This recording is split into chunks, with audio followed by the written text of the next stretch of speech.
Run, river, run through the hills. Run, river, run to the sea. Run, river, run to your place beneath the sun. Run, river, run. Hey, this is Jan Lewis. Welcome to be my guest. Today we have with us Joyce Derenas. Did I say that right? Yes. I said it right. Joyce is a first-time author, and her first book, look at the size of it, but it's easy to read. Her first book is called The Long Shot. It's a French-Canadian saga. It's based on the truth. It's based on it, how the men back in the early 1900s, finances were floundering, and so for the families, the men would leave Canada and go to the Klondike, wasn't it the Klondike? Yep. For search for gold. Give us a little bit of a, without giving away the ending, tell us a little bit about the book. Well, it's the journey of two brothers who are forced from economic circumstances to leave home, and the book follows what they see along the way. Every city and village and hamlet, and they see immigrants, they see colonist cars that take immigrants to the prairies, horses, Indians, all kinds of Indians. The Abenaki tribe, you and I were talking about that before. Yeah. My book has 13 different kinds of First Nation people in it, and I love it. This book, I'm still like half to three-quarters of the way. But the thing is, I see now, we talked about the spacing. I love it. It's nice and big, but I guess you're going to have to downsize it a little bit. perhaps. Oh, well, not for me, I hope. I love this. She was telling me about, Nazaire and Rael. They're the ones who the story kind of wraps around. And they're brothers. Yes. Now, you are related, in reality, to Nazaire. To both. To both. Now, this goes back, way back, long before any of us were around here.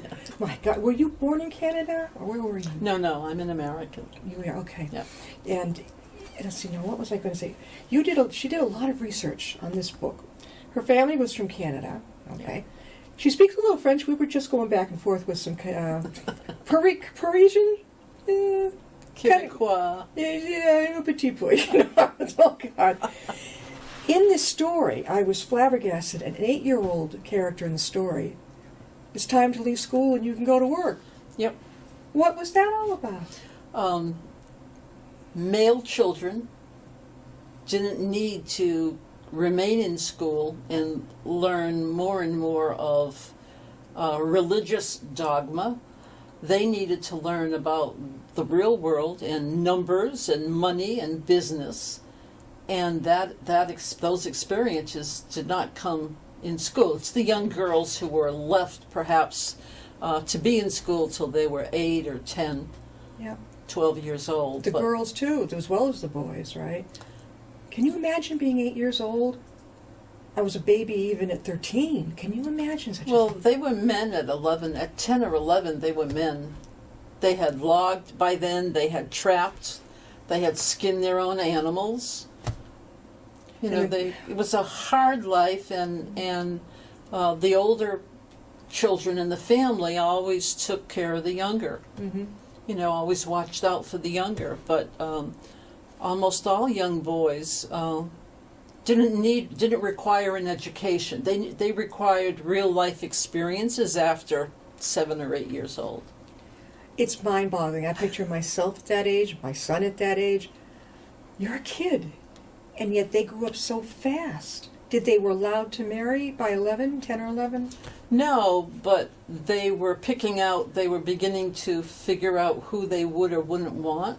Yeah. And it's really the father who kind of decided where's the best economic advantage. Especially for his daughter, right? Well, for both. The fact that, now what happened is Raoul and Nazaire, is that right? Nazaire. They literally had to leave their families. Well, it was a choice, but kind of not a choice. And they went over, how long of a trip was it now from where they were in Canada? Almost a year to get there. Over Over 4,000 miles they walked on foot. and through the Rockies. That's the last 1,000 miles, and that was the most dangerous. Yes. Yes. Where everything wants to kill you, everything. Now she has got in the contents page great listing. It takes you right through it. That's another part I love about this book. It isn't one where you pick it up and you're like, oh geez, I don't know what the chapters are going to be, so I'm going to take a chance. She has right down the line. Now, it starts with the sting of God's love, and you're going from Chasing Prosperity, Talking with Thomas, Wayside Cross, Northbound, Traveling Men. Tell us about it. Starting in Winchester. Right. Well, once these two men left Quebec and started to head towards Ottawa, they were going to meet a wilderness guide, and the wilderness guide would take them from Ottawa all the way to Edmonton. And you needed a guide because in 1907, the Indians still kind of controlled the water rights, and you couldn't just stop and just camp for the night any place you wanted. You had to know that you were safe on the road. And with the wilderness guide, along with one or two men who knew the way, they also had a chuck wagon, so your food traveled with. So you were guaranteed safe passage. You maybe had to help bring cargo or carry cargo or care for horses, but you were protected. Did they have to pay anything, an amount for that, the help of that? Yes, they did. Was it a trade? Maybe a, I don't know. Wilderness guides? Yeah. Yes, but they were dying out. They were dying out by 1915 because rail travel included second-class people now.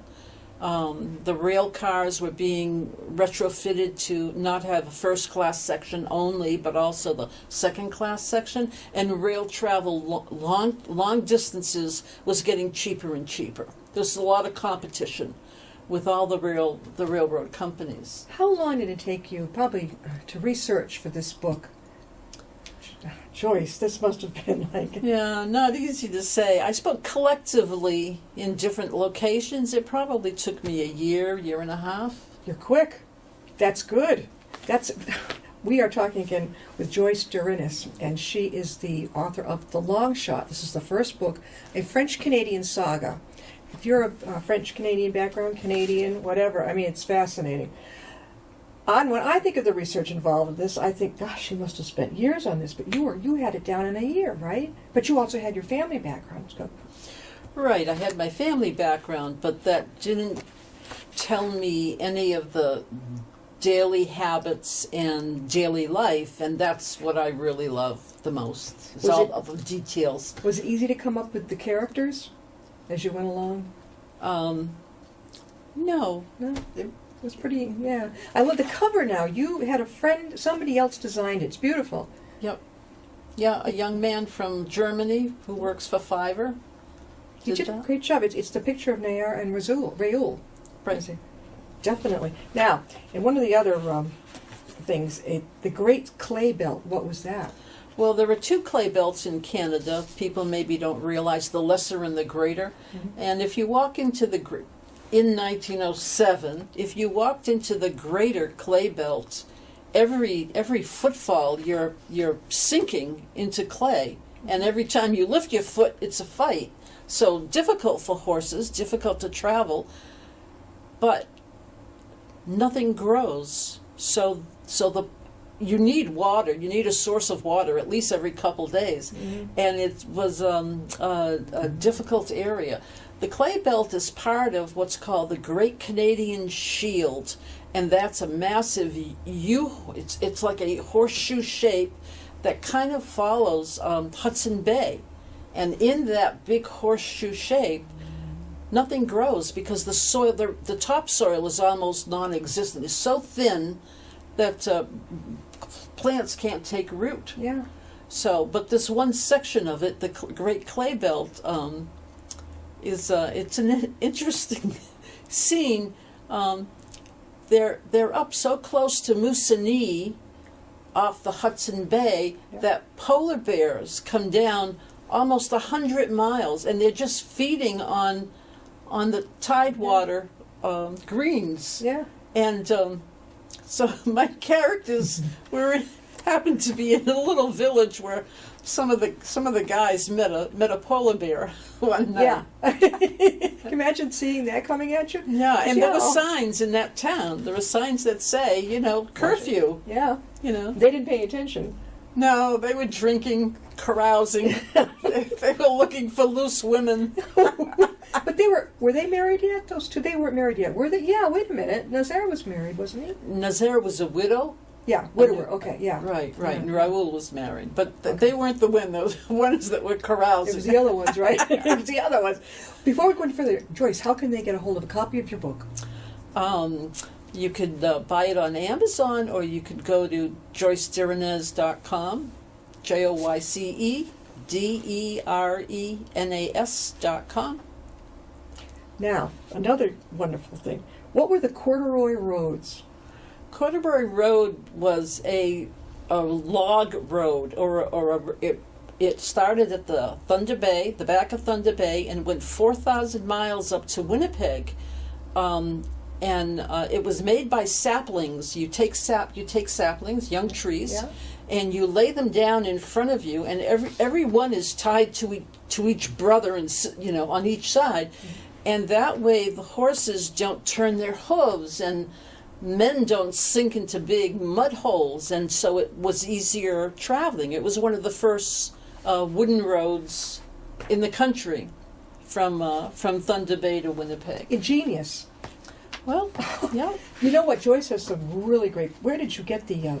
Where was that picture there? It was actual picture. Is it on the back? I don't know. I know the cover has a design of it. Oh, good. Did you make this map, or where did you find this map? Yes, I made it.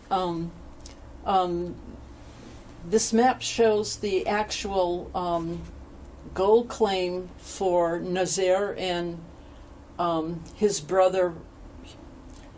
The two main characters have two other brothers that are already in Dawson and have been there mining gold since 1900. So at the year that they arrived, this is the location of Godias's gold mine, Romeo's, Nazar's, and what I imagined was the claim where Raoul worked. So these guys were ahead of them. Had they made quite a bit of money? So-called. Was it really that lucrative for these people? Was it worth that long year's trip? Do you think? A lot of men went there. A lot around the world. People around the world made this trip. Did they send the money home to the families? How did it get back there? No, a lot of men wouldn't send the money home. They didn't trust banks. In Canada, banks were failing constantly. Canada had not straightened out its infrastructure. It had not settled on a currency standard. Like other countries, it's not only Canada. They jumped from bronze to copper to silver, and then finally the gold standard. Yeah. But banks just did not cater to the little man, to the little guy. If you were a farmer and you wanted your son to buy a farm, Yeah. no loans. No loans. They didn't exist. Yeah. Banks would make a loan to people they knew, but they wouldn't have the deposits to cover the loan. Mm-hmm. So there were tremendous amount of banks failing, and thousands of people lost all their life savings. That had to be scary as you know what.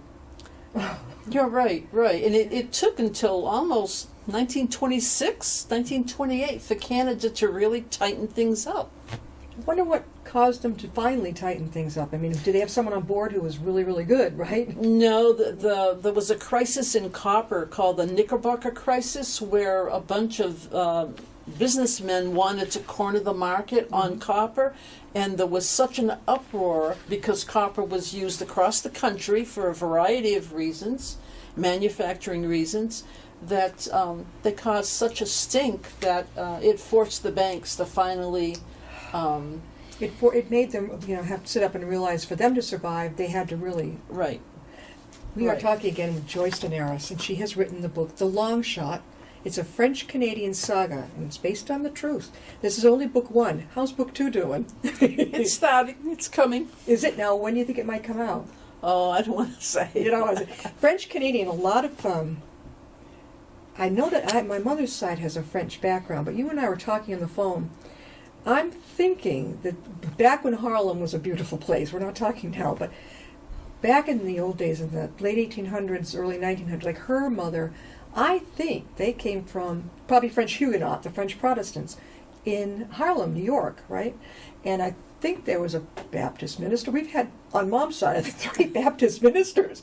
I don't know why. We have never since then had any more, but they seem to follow in the same. But I think it was in Harlem. When you trace your family, were they in Canada too? Were they up there? Right. They were in Canada for 22 generations, and then one side, the other side was 24 generations, and then they jumped to pre-Napoleon France. So they went back over to France? No, they started pre-Napoleon, Yeah. 1740s. And then they came over to Canada. Right. Your family, were they anywhere near Nova Scotia? No, that they came into Quebec, and from Quebec they just jumped right over the St. Lawrence and settled in the Beauce Valley. Oh, well, we're going right through this now. We're getting on to some of the Yukon Pacific Mining Company. What was that?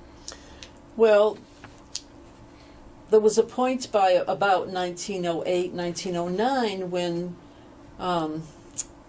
big fish were eating little fish, when mining companies came in and they bought all the small gold claims. So now you have mining companies that employ 20, 40, 100 men. Mm. And this was one mining company where Raoul got a job. Yep. So back home he was making 53 cents a day. And if you were a woman, farm labor, you made 18 cents a day. Whoa. And here at Pacific Mining, he starts a job at $20 a day. Wow, there was a huge discrepancy. Oh, can you imagine? Right. Well, it's gold. Yeah, but the girl should be getting the same thing as the guys, right? I know, this is way back when. Now, in the gold field, tell them what flying beans are. What were those? Well, men would have to order their food for the winter. The winters were 8 months long, the summers were 4.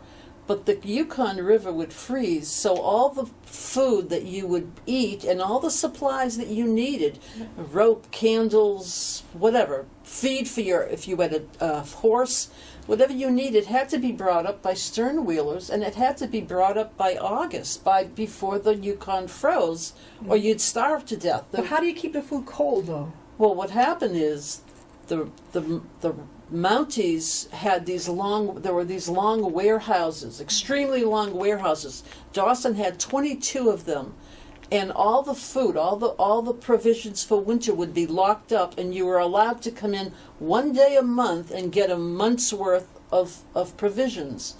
And so, you know, by the time the month rolled up, a lot of men were sick and tired of eating beans. So in one scene, I have Nazir getting very upset and throwing a can of beans. They had no meat?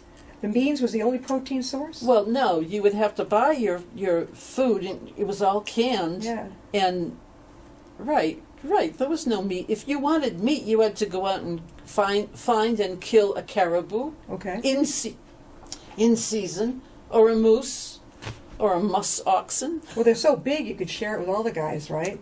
Well, yes. Yeah. But there weren't many musk oxen around. It's sort of like a food pantry that was available once a month. No. But you had to kind of think ahead how much food you're going to need for that month. What if you're somebody who gets hungrier? That's too bad for you, right? Right. Oh my God. What was the explosion on Sulphur Creek? Well, in the mine where Raoul worked, there were many occasions where there might be a pocket of gas and it would explode. And so at one point there is an explosion, and Raoul works in that mine. Yeah. And a lot of men come to where the explosion was, and they want to, try to help out. And so Nazaire is thinking that his baby brother is in the hole and dead.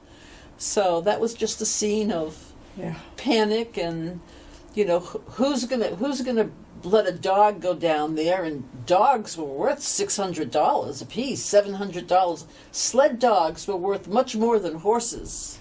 Wow. Well, they had to, right? But the horses... Because they were transportation all year round. Yeah, those dogs could go a lot faster than a horse, or am I wrong? Well, if you had a horse, you had to not only have the money to feed yourself, but you needed the money for the feed for the horse all year, for the whole winter. Yeah. It was only the Mounties and the very rich that had horses. Well, the doggies had to eat too, right? Right, but that's different. If you're a sled dog, Yeah.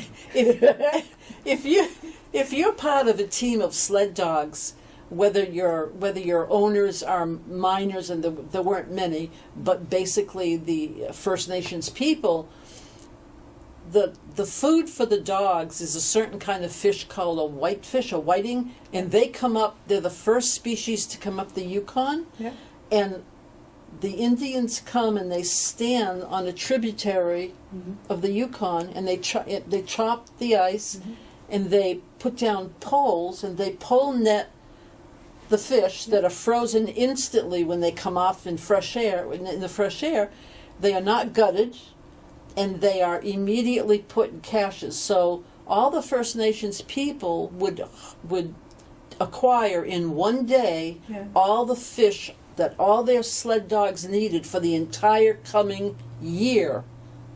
And they did it in a concerted community effort. But how'd they keep these fishies cold so they don't go bad? Right. Well, they had caches, so the partially built underground, and there's permafrost everywhere. So. Yeah. Oh, wow. Again, we're talking with Joyce Derenas, and she wrote the book The Long Shots, Book 1, French-Canadian Saga. This is all based on what happened with a lot of the men in the early 1900s. We're going over the line from Canada to the Klondike to gold hunt, I call it. There is one here. Tell us what the Fool's Errand was. Oh, the Fool's Errand. Let me see. Where are we in the book? Right there. The Fool's Errand is there's a kind of a nasty gentleman who wants to set Raoul up for a burglary. And so he tells Raoul to go to a certain lookout place, and stay and wait. And and when another wagon comes, he's to exchange all the boxes in his wagon for that wagon, and it's just smells very fishy. Yeah, to say the least. It was like placing him in a position of being what's the word? Not an asset. What's the word when you're accomplice to a crime? Yep. Accessory. An accessory to it. Now they're coming home, chasing ice. Well, chasing ice is a scene where when Nazaire and Raoul left the Yukon to go back home, they had to cross the Rockies in enough time. They had to cross the Rockies in a manner that the many rivers they would have to cross were not frozen. If they were frozen, they would get stuck, probably die of starvation. Oh. So you had 1,000 miles to go through, and you only had so many weeks to do it in. And even the First Nations people who lived there couldn't predict exactly when the rivers would freeze. Right. They knew approximately, but not exactly. So it was a risk. Joyce, do you think a lot of men perished? Oh yes, for nothing. Perished for all kinds of reasons. But how would their families back home find out much later? They wouldn't. They wouldn't. They wouldn't know. If the man didn't come back, it was assumed he died. Yep. Did any women go on this? Oh, many.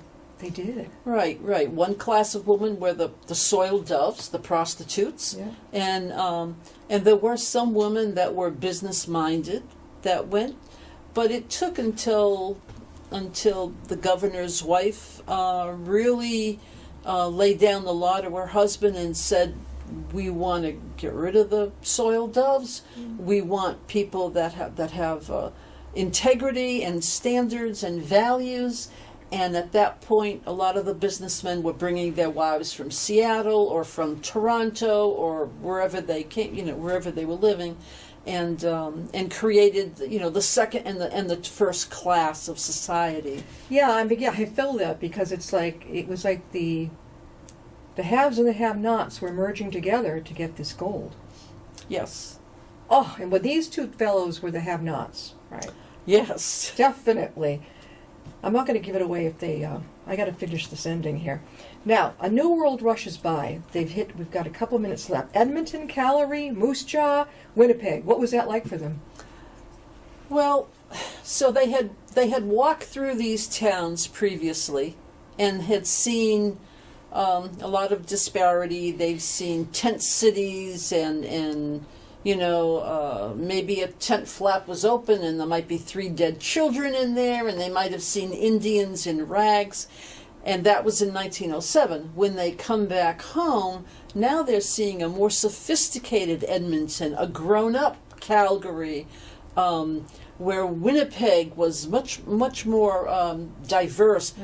Cars all over the place. They had barely seen an automobile when they left. Yeah. So there was evidence of the changing of time and the changing of trends. Can you imagine? You've been in the Klondike for how many years did they spend there? 2.5. 2.5. Okay. Just in that span of time, Joyce has it down pat. They come back and it's a whole chapter, a whole new world. The end notes, translations, interpretations, archaic language. What was that all about? Well, in my book, I am referencing a number of kind of old-fashioned expressions or expressions you may not quite understand. Yeah. And so I explain them. One is a bruise on my time. If you bruise my time, it means you've wasted my time. I've had to deal with you, and I didn't want to. So I'm explaining old sayings so that it makes more sense when you're reading the scenes. I love that. And I reference the scene. And down here, she goes at the end. She goes, "Tell me what you think." So you appreciate some feedback. Yes, I most certainly do. How can they reach you to give you feedback? Well, simple enough. You can email me at replythelongshot@gmail.com. Or you can put a comment on my website, anywhere on my website at joycederenas.com. Derenas. Yep. Okay, we've got that. Now, the bookstore, where again can they receive it? It's available on Amazon. Okay. And if you're living nearby, whatever, go on down to the Upton Library. There's a copy down there for you to peruse and enjoy and read. Again, I love the spacing. I know that you were told you got to change the spacing, but even though it looks like a huge book, the way she did the spacing, I love it. And it goes, I don't know, for some reason it feels like it goes quicker to me. Yes. Am I crazy? No. It's easier on the eye. Yeah, and I've had some eye problems recently. Maybe that's why. But I like it. Now, your next book 2, the saga, will it be the same spacing, or will you have to conform to the... I haven't decided yet. Well, you do the decision making. Actually, in the long run, it's your decision, right? Yeah. Joyce, it's been a pleasure. I can't wait for the next one. Thank you for being with us. We'll see you next time. You'll be my guest.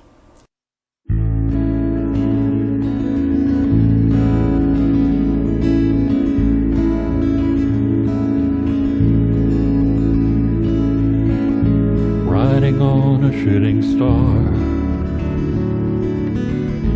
heading out toward a dream.